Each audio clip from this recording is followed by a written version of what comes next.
ফিল্মের মানুষ, এটা মানুষ অনেকে মনে করে আর কি, বা নামাজ কম পড়ে বা হজ কম করে, এটা ঠিক না। ফিল্মের মানুষ কিন্তু ইবাদত কারোর চেয়ে কম করে না, হয়তো কেউ বলে কেউ বলে না, তাই না? ব্যাপারটা ওইরকমই। ফিল্মের মানুষ সবসময় আল্লাহকে ভয় পায়, এটা হচ্ছে আমার কর্ম, চলচ্চিত্রটা হচ্ছে আমার কর্ম, তাই না? ওইটা হইলো আমার ইবাদত, যেটা আল্লাহ বলছে আমাকে করতে, এই জন্য আমার এটা করতে হবে। যে কোনো অবস্থায় আমার ইবাদত ছেড়ে দেওয়া যাবে না।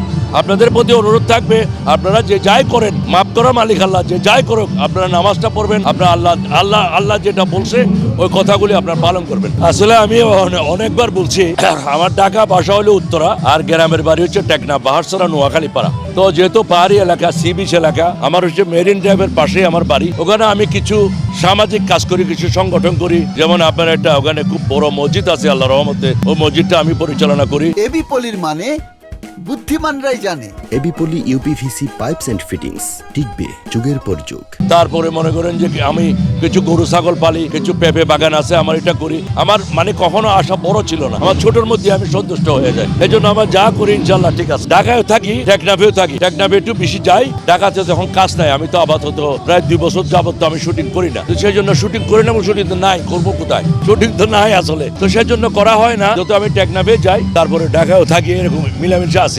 তখনকার সিনেমা তো সবাই দেখতো, ফ্যামিলি নিয়ে দেখতেন, আমিও দেখতাম, আমার ফ্যামিলিও দেখতাম, তাই না?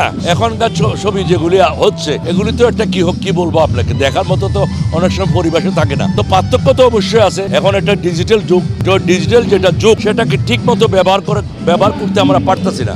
আমরা যদি ডিজিটাল যুগটাকে, যদি ডিজিটাল নিয়মটাকে যদি আমরা সঠিকভাবে পালন করতে পারতাম, আমাদের চলচ্চিত্র হয়তো আজকে অবস্থা হইতো না।